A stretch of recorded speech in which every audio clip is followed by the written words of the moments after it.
Welcome. Thank you for joining us for today's webinar. It's the third in our series, exploring equity-oriented engineering practices. And today we're going to be talking about socially engaged engineering and some of its benefits. So a few quick housekeeping notes just before we get started and introduce ourselves. We just wanted to let you know that the chat is open.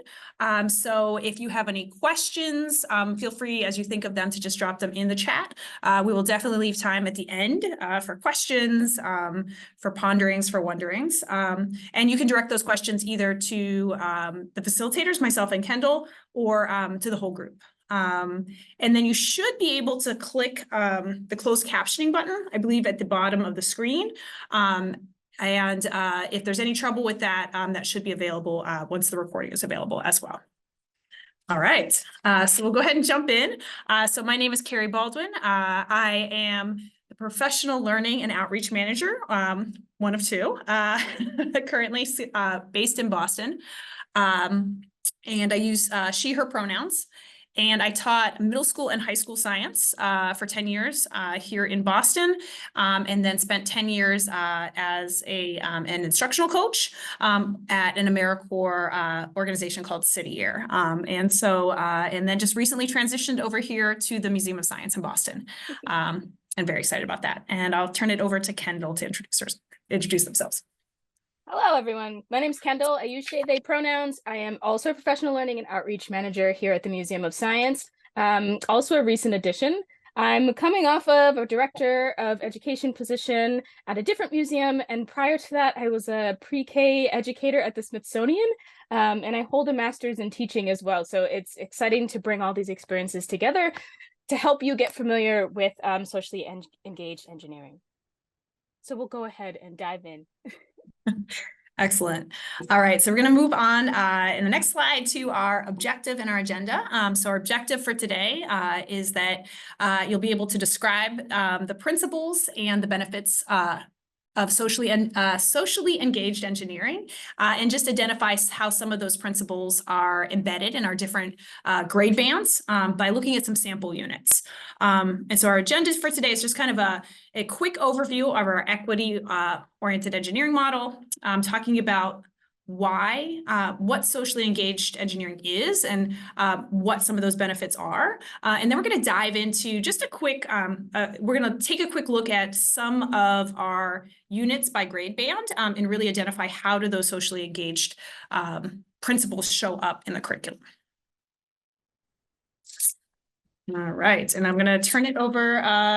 Oh, sorry. And at the end, we're also going to have a chance for any questions that pop up, have some time for that, as well as some reflection and thinking about how you might utilize this yourself or with some of the other educators that you know. Great. All right. So if you joined us at our previous webinars in this series, this will look familiar to you. This is our equity-oriented engineering learning framework, which has 4 dimensions, as you can see.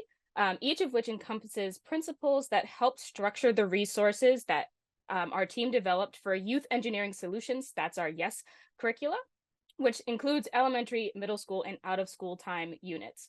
So briefly, as a review for those of you who saw this before, and as new information for all our newcomers today, our learners, we want our learners to participate in socially engaged engineering that is relevant to their lives, communities, and their world.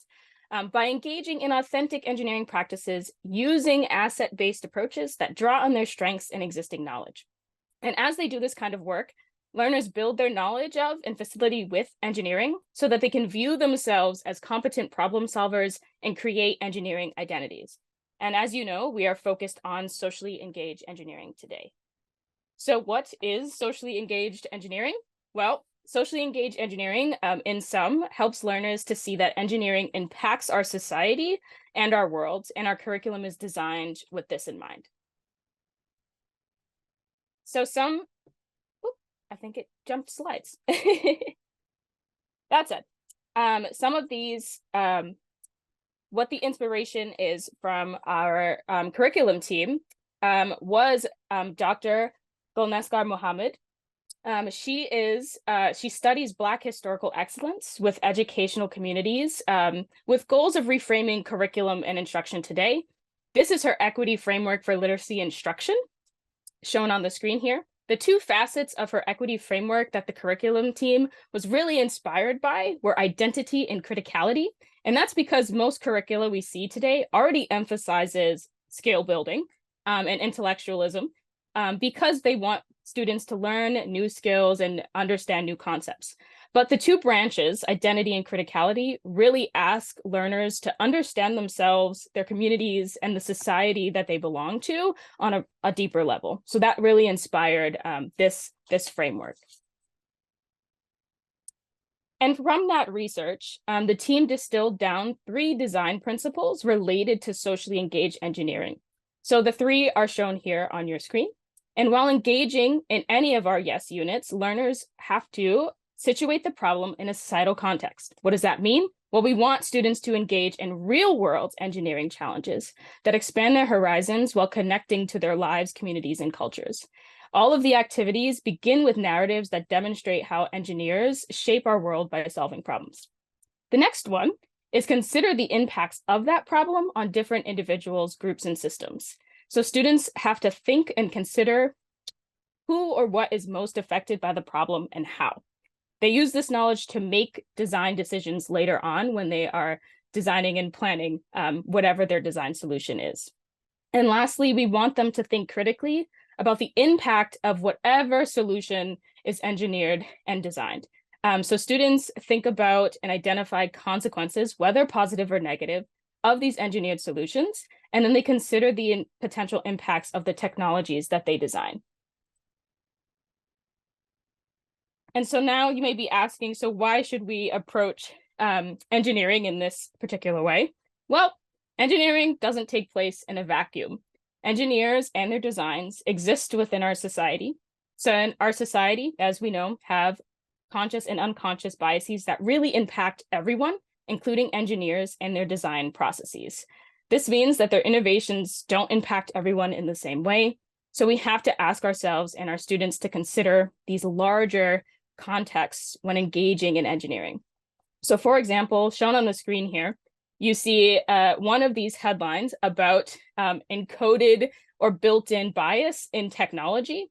In this particular example, some people may be familiar with this. Automatic soap dispensers were designed with infrared light, and it was meant to reflect that light off of your hand for it to operate. So a lot of people with darker skin tones, what ended up happening is the light was absorbed by their skin tone, and it caused it not to work for a lot of people. So these design impacts can be as annoying and inconvenient as a soap dispenser, but they can even be dangerous, like in AI that we're seeing now.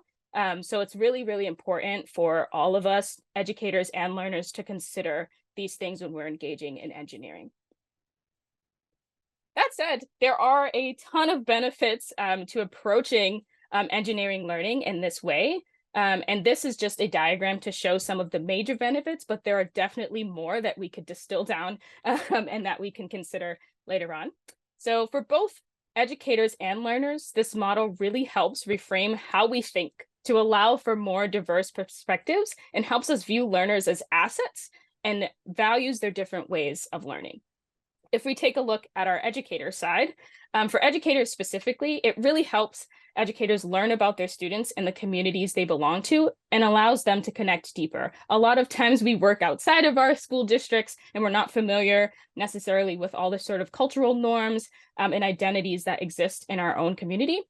In the communities that we serve. So I think that is really critical as a benefit. Also, it shifts educators away from the idea that they're the sole knowledge holders and creators in the classroom and allows students to co-create knowledge with their educators. And in this case, it's because in engineering, there are multiple solutions. So it allows for not just one answer, but for students to really create that knowledge with their educators. It also increases student engagement, which we have seen in the implementation and the research of putting this model into practice. And if we shift over to our learner side, they benefit because they're able to connect to their personal lives. And a lot of times students need that, especially in our age of COVID, as we're coming off, people really are looking to connect and talk about what's going on in the world. And they can use what they already know to learn about what they don't. And this approach increases motivation and engagement, which means they're better able to not only learn new information, but have a more positive classroom experience. All right, thank you, Kendall. So we're going to take a look. Now we're going to take a look at socially engaged engineering in practice, and specifically, we're going to take a look at how it's embedded in our different grade bands and in our materials and the learning environments that they're designed for. All right. So on the next slide, you'll see we have our grade band trajectories. And so the three principles of socially engaged engineering that are they're basically shown in the top row in red. And they focus on different things depending on the grade level. So we'll see our grades K to 2. So in terms of the first one, which is situating the problem in a societal context, if we're looking at our K to 2, kindergarten to second grade friends, they're really thinking about personal connections and making a personal connection to the problem. Students in grades 3 to 5 are thinking about the impact on their own community of the problem. And then grades 6 to 8 are really thinking about broader societal issues. In terms of the next piece, the next principle, thinking about the impacts of the problem on different individuals, groups, and systems. If we're thinking about K to 2, they're really being asked in these design challenges in these units to think about the needs and preferences of various users. And that's really because that is developmentally appropriate for kindergarten to second graders. If we're thinking about third to fifth graders, in the units, we're asking that students are really focused on reducing harm for the most impacted groups. And then when we get to the middle school, we're really asking students to do both of those things and make trade-offs. So thinking about making trade-offs and thinking about how well they can meet the criteria and using what they understand, making trade-offs and justifying, I guess is how I would say it. So they realize that they're going to have to make trade-offs, that they can't meet all of the needs all of the time. So really thinking about what are the trade-offs and then justifying them. So we're adding on that extra layer there. And then for the final one, thinking critically about the impact of their technology that they're designing, their engineered solution. For kindergarten to second, we're really focused on how does the technology or the thing that we made and designed help solve the problem. Third to fifth graders are really thinking about the fact that sometimes you can design something to solve one problem and it can actually contribute or create a new problem. And then with the 6th to 8th graders, they're thinking about both those things. And then also really kind of diving into examining the fact that a technology alone and the thing that they've created as a model isn't necessarily, or in most situations, is not enough to solve something that's a really complex problem in a society or a complex societal problem. So we're going to take a look at some of those sample units, and we're going to start with our kindergarten to second grade. So you can see here we have the first page of I believe it's like the guide itself, and then we have a picture of some of our friends here with one of their sun hats. So this is an example. It's our sun hat unit from kindergarten to second grade, and in this unit, students are really asked to design a sun hat that meets the needs. That meets their needs for comfort. We're also thinking about form, function, and materials. And so we'll dive in first to the societal context on the next slide.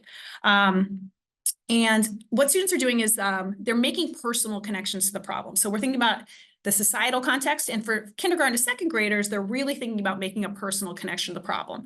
So on the left side, you can see a short story. So a short story is included as part of the unit, and it's a story that students can relate to. It's two students who are out at recess, and they're experiencing the heat during recess, which is something they can probably relate to. And then they also are using, you can see in the other picture, in the middle, there's a bunch of stuffed animals that are modeling some of the sun hats that this group produced. So they're using different hat shapes and materials to help make their user more comfortable in the sun.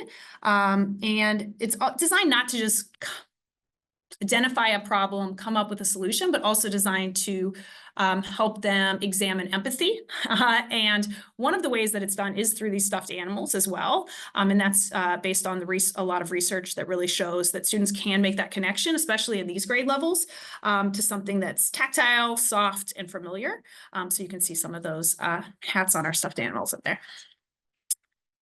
For the next one, we're talking about problem impacts. And again, this is in that K-2 unit for Sun Hats. And here they're thinking about the needs of different users. So they're being asked to think about not only their needs, but also another user or other users. And in this case, it's their partner. So this is an activity where they're tracing their needs and what they're looking for in a Sun Hat, and then also their partner's needs in different contexts. And then finally, for the solution impacts piece, students are asked at this grade level to really think critically about how does my design solve the problem? And one of the questions they must answer is shown on the left side in the middle.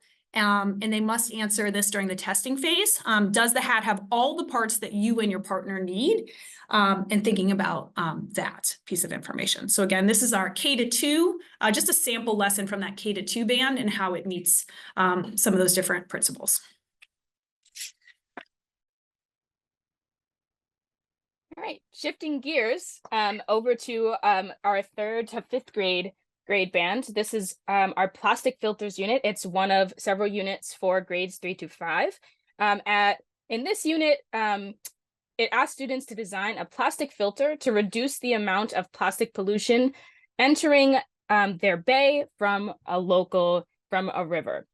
And they must consider not only the cost and design constraints, but also whose needs to prioritize by evaluating who is most affected by plastic pollution. So this is the start of that socially engaged engineering. Get my slides to change. So when we start at grade 3 to 5 for societal context, when they're situating that problem, it's not just about making a personal connection to the problem. It's also about thinking about how that problem impacts their community. And one way we do this is by providing age-appropriate comic strips. You'll see a piece of the comic strip here in your upper left of your screen. Storytelling is really a great way to get students to begin to connect with societal issues and build a sense of empathy to care about the problem at hand. And so in this piece of the comic strip, you see some of the community members talking about how the plastic pollution directly affects them. So from I can't go swimming because there's too much plastic pollution, down to seafood has become so expensive because there's not enough healthy fish because of the plastic. We also provide a letter that goes home with families for each of these units that is shown in the bottom left of your screen.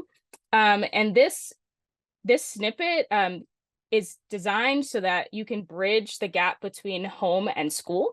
It explains the unit, what they'll be doing in the unit, and provides resources about how to connect with activities at home. Shown here is a little snippet that provides ways to track plastic usage at home. So they're building that connection not only with the characters in their story where their community is impacted, but also at home, because plastic pollution doesn't stop after the comic strip.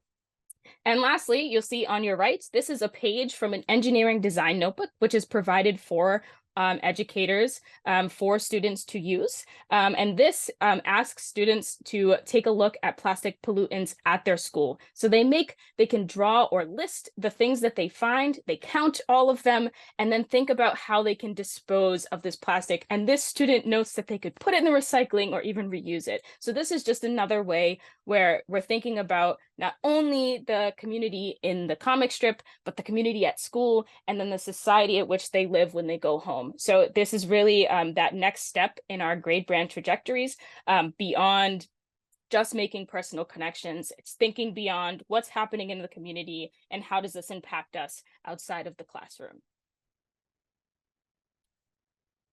Next, we'll talk about problem impacts. So at this grade band level, we want students to identify the different needs of those impacted, but also prioritize criteria that help reduce harm for the most impacted groups. So what you're seeing on the screen here, on the left, you'll see another page from the engineering design notebook where students are asked to rank all of these sort of impacted groups by how much they are impacted by the plastic pollution. And so they use this criteria later on to make informed decisions about their design. and I will show you a video of this in action. So they receive all of these cards that you saw on the last slide, and they engage in an activity and discuss using evidence and the things that they know about these groups to determine who is least and most harmed. What we're going to do, I want you to kind of talk about who's least harmed by this problem and who's most harmed by the problem. Post office. Okay. It's Fishers. As soon as you get your cards, you can start looking through them and reading them with your group, and then you can start ranking them. They're the one that's killing the fish. No, everyone is. But they most kill the fish because they do like every single thing. First let's see. Animals that we already know without telling. Boaters. No, this is boaters. Okay. I would say this would go all the way down here. We know this. That's the most. Yeah, this is the very top. And then it's Fishers, because they depend on fish to get money. Office workers, they don't even interact with fish. boaters, they don't. Actually, yes, they do. Because if there's too much pollution in the water, the boat can't sail. So this is just one snippet of this classroom working with this ranking system for who is most and least harmed by plastic pollution. And as you can see, these students are really reasoning out who is most harmed and why, and they use that later to inform their design decisions. And this particular unit is actually designed so that students at this grade level can engineer a solution that benefits most or all of the people impacted. And this becomes more complex as we reach middle school, but we'll discuss that a little bit later. And last but not least, our solution impacts. So we want students to ask how their design solves this problem, but also to consider that sometimes new technology can create new problems or contribute to others. So in the plastic filters unit, students create a design that helps solve or alleviate the plastic in the bay. But we ask students, like in this comic strip, to think about how this doesn't necessarily solve the problem beyond the bay, or that plastic pollution could build up more outside of it, and that the work of an engineer doesn't really end. So in our comic strip, these are two main characters present a diagram of what they would create as a plastic filter, and some of the community members are asking if it would stop the problem entirely, and they say, oh, I don't think so, but it will make it better for the bay. And they start to consider the impact on the ocean and the environment beyond where they live. So it is that one step further of not just does this solve our problem, but how technology doesn't always solve the problem alone.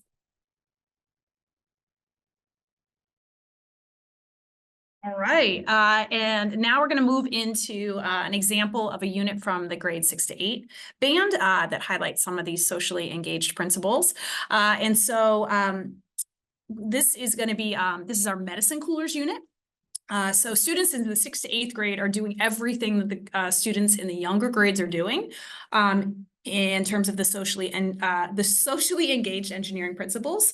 And in this unit, students learn that hot temperatures can damage medications, and they need to consider who's most impacted by that problem and use that knowledge to identify initial criteria for their solution. So they're asked to design a medicine cooler system that meets the needs or criteria of those who are most impacted by the problem of high temperatures being harmful to medications. But they must also utilize cost constraints to make sure that their coolers are affordable and that they are accessible with their cost. So some of the criteria or some of the things they must keep in mind are that the medicine cooler must cool both the air inside of the cooler and slow heat transfer to the outside of the cooler. So students are brainstorming ideas in teams. They are testing their designs, and then they are redesigning those. And then at the end, they must sell their designs to reflect how their coolers meet different users' needs. All right. So we're going to go into the first, on the next slide, we're going to go into societal context. And again, this is at the 6th to 8th grade. And so students must make, just like the younger students, they need to make personal connections. We're asking them to make personal connections to the problem in this unit, thinking about how it impacts their community, but then also connecting the problem to broader societal issues. And so this, there's a video at the beginning, and we're going to watch that right now. So the 6th to 8th grade unit really starts, they usually start with a video as opposed to the storybook or comic. Of Laikipia. So the challenge was that they would take out medication or vaccines on 30-day treks across the region, and they would try to cool these medication or vaccines with ice packs. And of course the ice packs melt, and once the ice packs melt, they lose their medication after some time, and the vaccines in places where resources are limited. Thank you. Sweet. And yeah, I see a question that popped up in the chat, and we can definitely go into this more at the end. It was around, are the problem impacts and solution impacts best done before or after something hands-on? So one thing that I love about these units, as a former teacher, is that they're really detailed. They're incredibly detailed. There's a lot of different, there's a lot of information in there, but a lot of different ways to take things. So usually I think for the societal solution impacts, that's kind of connecting it to broader things and thinking about how sometimes a technology cannot solve a societal issue by itself, or thinking about how you've solved one problem and created another. I believe that in the units, it usually falls after the activity itself, because you're thinking about it in a broader context. But it'll if it's a component of it, which it usually is, it's pretty detailed in the educator guide for sure. So speaking of the educator guide, the teacher guide, or the educator guide as we call it, there's questions that are in there that encourage teachers to ask things like, what was the problem described in the video? So again, there's a video at the beginning of every unit, really setting the context for that unit and what the problem is. So students are usually asked, what's the problem in the video? And in this case, it's that medicines can stop working when they're exposed to high temperatures for too long. And again, this was just a clip of the longer video itself. Teachers are asking questions like, what are other situations in which medications might be exposed to high temperatures? So students get thinking about things like heat waves, or medicines being ordered in the mail and left outside, those sort of things, different connections like that. And then they're asked to construct a group problem statement. In this case, the idea that medicines stop working if they're exposed to high temperatures for extended periods of time. All right, so now we're going into the problem impacts. So that's that middle column that we looked at. And for 6th to 8th grade, students are identifying the needs of users. They are prioritizing design criteria. They're trying to reduce harm, just like the younger students. And at the 6th to 8th grade band, they're really being asked to make trade-offs between the different options based on criteria, and then they have to justify those decisions. So that is much more developmentally appropriate as we get into those middle school grades. And so in this particular activity, the educator's asking students questions like, the guiding question basically, who's most impacted when high temperatures damage medications? So they'll ask questions in this particular activity, which is also a card sorting activity. Which medication is more important to protect against heat damage? Pain relievers or epinephrine? Insulin or an antibiotic? Cold medicine against something else? So they have to arrange these medication cards in an order, a continuum from basically medicines that are most impacted by heat to least impacted. And then students need to present that, and they can agree or disagree with each other, and they need to practice justifying their decisions there. So that's, again, that part there. Yeah, and I think in terms of that, other than that, there's another part of this activity which really asks students to think about what kind of jobs or living situations might expose people to more heat, so even more exposure to heat. And then they're also asked to line them up as well. And again, think about why is it important to think about who's most impacted by the problem, and what do we need to incorporate into our design. All right, so we'll go to the last one, which is solution impacts. And we'll play this in just a second, but for this third principle, solution impacts, again, students in 6th to 8th grade are doing what the younger students are doing. They're checking to see if their design solves the problem that was created, or solves the problem that was being identified. They're considering, they're thinking about how it might create another problem or potentially contribute to another problem. And they also are being asked to consider that their innovation, what they've created on its own may not be enough to solve something that's a really complex societal problem. So we'll see a clip of a video for that. Spend part of my time going to teach in Kenya. And I lived in a place called Impala Village, where I discovered the Impala Clinic, which is an amazing clinic that provides medication and vaccines to a community in the Laikipia district of Kenya. So the Laikipia district has within its domains regions of Mount Kenya and many, many roads that are not tarred.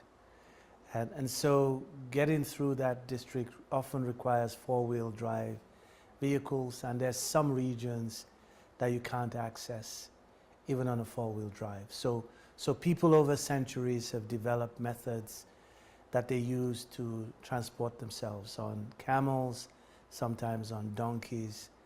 And that's how you get through to some of the most remote places of Laikipia. All right. So in this clip, we heard about how some of the roads in this area are not tarred and that they require at least four-wheel drive, if not other forms of transportation like camels or donkeys as well. So starting to think about some of those bigger things that are happening.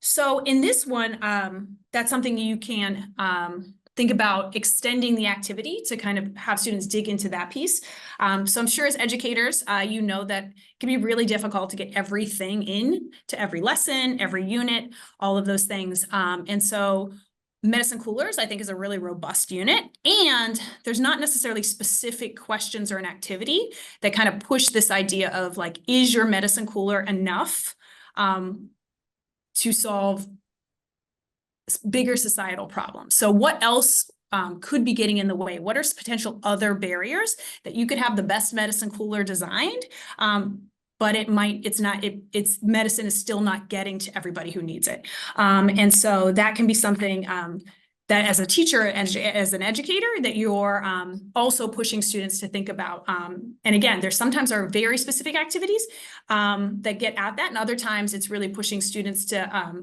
think beyond their cooler system about what else could get in the way. And in this case, some of the other potential challenges that students might surface are things like poverty, health inequities, racism, political displacement, wars, discrimination, climate change as a societal issue, and really being able to dig into those. But Kendall's going to introduce us to a computer science module, which does a really good job of kind of extending this idea around the impact of heat and climate change. Yeah. So as we think about some of the things Carrie was talking about, how the middle schoolers are connecting to broader societal implications of design solutions, educators have the option of utilizing an additional computer science, or as it's labeled here, computational thinking modules to build on that dialogue. So Medicine Coolers has two additional computer science modules that apply to the YES computer science framework, as well as the socially engaged framework. We will discuss only the heat wave visualizations today for time, but these modules are designed to be implemented after the engineering unit. So the YES computer science framework that you're seeing on your screen here was developed with socially engaged engineering in mind and consists of 3 domains. The first in blue is that engineers must interact with computational tools in a knowledgeable way. They need to understand the algorithm or the steps the computer is executing in order to carry out a task and know how to generate new algorithms. The next in purple, increase efficiency and accuracy. Engineers use computational tools to solve engineering problems to do it better. And lastly, which is our focus here today, that engineers must recognize that social context of in which they are building and making their designs. They need to recognize that biases exist in the computational tool itself and within themselves, or in the application of the tool. and that changes what that output might be. So diving into this heat wave computer science module for medicine coolers. In this module, learners build on that dialogue for medicine coolers by exploring how visualizing heat wave data can help identify regions that may be more impacted by heat. They consider how people's beliefs or experiences can and will impact the instructions they give to a computer to model heat wave maps. They ask themselves about who gets to define what a heat wave is and how does that impact how the data is mapped, and then who or what is impacted by those data visualizations. So for example, on the left of your screen, students are asked in our teacher slides, which are available for all of our guest units. These images are pulled from there. They're asked to compare these two heat wave visualizations. When they learn that these maps were made using the same exact data set, which was daily temperatures at 2,334 weather stations for each day of 2021, they begin to recognize that even with the same data set, with the same numbers, if heat waves are defined differently, the algorithm will generate different maps. So for example, the top map defined a heat wave as any day over 95 degrees, but of course, other scientists or even themselves might have a different definition of what a heat wave is, and that results in differing maps. And they can begin to consider that when these maps are developed and generated, that can impact funding for areas that need relief from heat, as well as just general thing, including medicine and how it's transported. And does that mean other people are not getting medicine that's effective? Also shown on this slide are two snippets from the engineering design notebook on the right, where students begin to define heat waves for themselves and think about how their own experiences could inform those definitions. So you see on the top image, there are more than this 4 set of cards, but there are different ways that you can define a heat wave. So the top one says it's 95 degrees in a desert in the summer. Is that a heat wave? Probably not for most people, but if you're from a hotter environment, or if you've lived in the desert your whole life, it is possible that this could change your definition. And then the bottom image is from later in the notebook as they are thinking back on what informed their design decisions. And they're thinking about, where have I lived? Where am I from? Does my team member prefer hot weather? And all of those things can really inform how they're defining heat waves together. And that really changes and it extends the next step of this context setting and building it out to a broader worldly context. So this creates that context for medicine coolers because educators can facilitate this dialogue around whether or not medicine coolers alone would solve the problem for different parts of the country or even the world. Obviously, this is a USA map, but it is possible to make heat wave visualizations for other parts of the world as well. And by considering how these heat waves impact different regions in different ways, students begin even more to engage with that last facet of the trajectory, that understanding sometimes technology alone, like medicine coolers, are not enough to solve complex societal issues. All right. So today we've discussed socially engaged engineering, and explored some of those benefits for using this approach, and discussed how some of our units across different grade bands have trajectories that build over time in relationship to that framework.